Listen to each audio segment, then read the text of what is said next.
analyst Ryan Clark is with us. Thank you for joining us. Good to be here. Absolutely. And I'll start with you, Stephen A., okay? Should the Jags sit Ramsey Thursday? Based on that tweet by primetime Deion Sanders, absolutely. And the reason why I say that is because not only is he an all-time great, I think the greatest corner that have ever played the game. Arguably, I can make an argument he's the greatest football player that ever played in the NFL and NFL history in terms of his impact. Max and I debated that weeks ago. But also the fact that, again, he's an NFL analyst. He is incredibly, incredibly close to Jalen Ramsey. They know each other well. They talk often. I happen to know this. And so in light of that tweet right there, that tells me something. It tells me what Jalen Ramsey wants. It tells me that it makes sense. And it says to me that that's probably something Jacksonville could do. Obviously, you know, at the beginning of the show, we debated whether or not the situation could be salvaged or whatever. And I took a different position. But seeing that tweet, that tells me that something is coming down the pike. Jalen Ramsey is aware of that and probably doesn't want to play Thursday night, so why play him? I mean, I'll tell you one thing. If you see him sitting, then you know he's getting traded, right? That'll be an indication.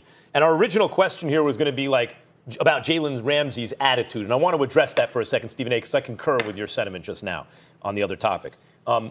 There are players who just care about winning and can be demonstrative about it and get away with it. I think like one of my favorite baseball players was Paul O'Neill for the Yankees in the late 90s, who was fiery, like throwing temper tantrums and everything, never threw a teammate under the bus or a coach or manager under the bus. And so everyone loved him because they could see that fire. To me, Jalen Ramsey don't have to change a thing.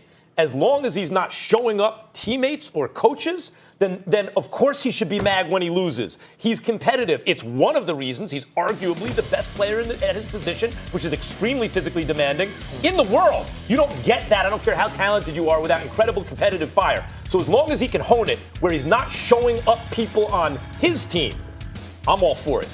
I think Jalen Ramsey, when you look at him, I've actually developed a relationship with his agent, David Mulligetta, who is an agent extraordinaire. You know, I heard you talk earlier about Drew doing Rosenhaus a great job, getting involved in some things. I think Dave is one of the young guys that you have to know, and they're not manipulating this situation. This is not a situation to where they're trying to orchestrate a way for Jalen to get out of this.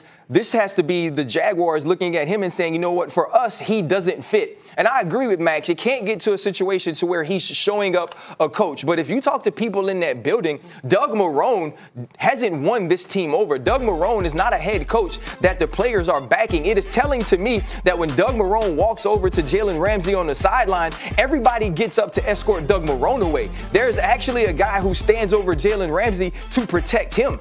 That tells you what type of teammate he is, how the people in that locker room feel about him. So there's no attitude adjustment that needs to come for Jalen Ramsey to change your team, for people to rally around him and who he is and the way he plays the game. And that's the reason Miles Jack comes out and says, I hope they don't trade him. I hope he is a part of this team because the things that he does and the ways that he goes about his business are well thought out. But they know when he lines up across from the number one wide receiver of the other team that he is there for every and anything that comes with all that smoke. And that's the type of player that you want on your team.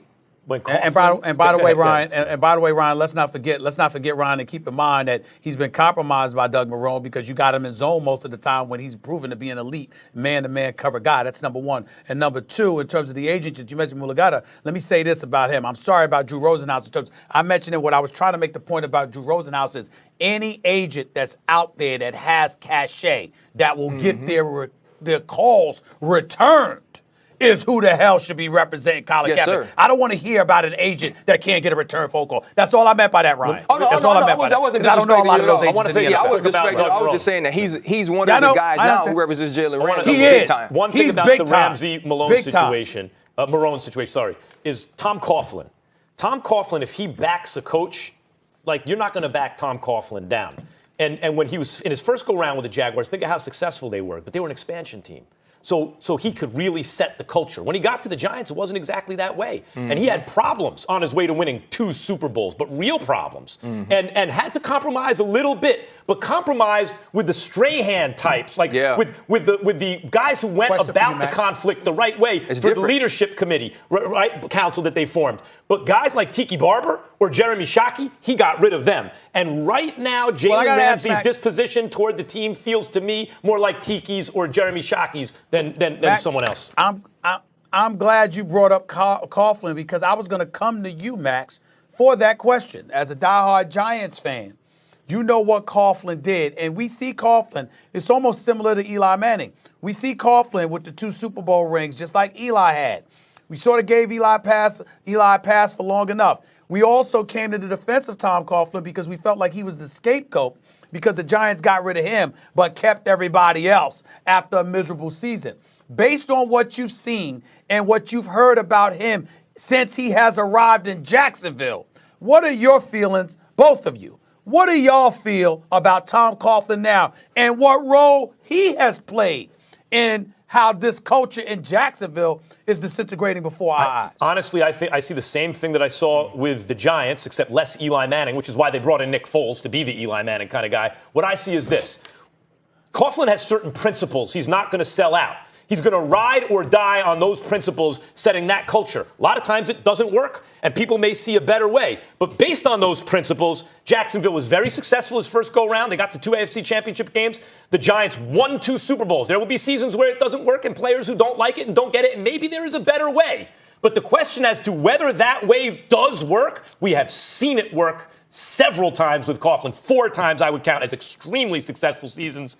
And so, like, he's not going to budge on those things. All right, guys, let's shift topics a little bit. We'll stay with the Giants, though, and we'll talk about Eli Manning. He's one of 5 players ever to win multiple Super Bowl MVPs. But since his last Super Bowl win 8 seasons ago, no quarterback has lost more games, thrown more interceptions, or committed more turnovers than Manning. So, Max, is Eli a Hall of Famer? The answer is yes. First of all, forget about his top 10 ranking, 7 and 8, in terms of yards and touchdowns, and he's neck and neck with Roethlisberger there. Forget about that for a second, because if you're average, high average, or even low average, for a long time, you'll compile those numbers. But there's value in being average, high average for a long time. Adrian Beltre is going to make the Baseball Hall of Fame. He only had a couple of, oh my God, kind of seasons, but he was excellent for a long time. So Eli has all those things.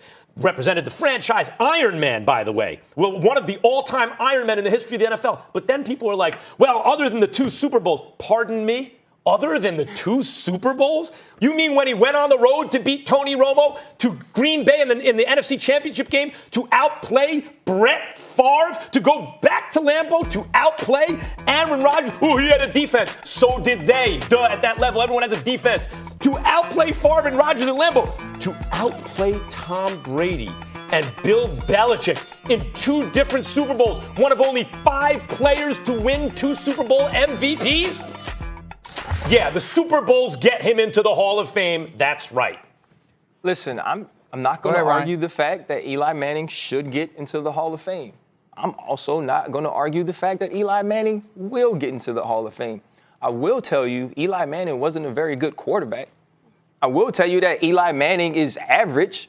The record says Eli Manning is average, and you can't take Eli Manning's career and not add the 2 Super Bowl runs. You can't tell the story of the NFL throughout Eli Manning's era and not include him. But you also can't forget the rest of it. When you bring up a guy like Eli Manning, the reason a New York Giants diehard fan has to give us all these stats and has to tell us who he beat on the road is because when you watch it for the whole of his career, you're like, hey, that dude wasn't very good. When you talk to coaches and you talk to players and you ask them when you were preparing for Eli Manning, was there fear? Did you have to go into the game and make sure Eli Manning wasn't the guy with the ball at the end? No, that's not how you thought.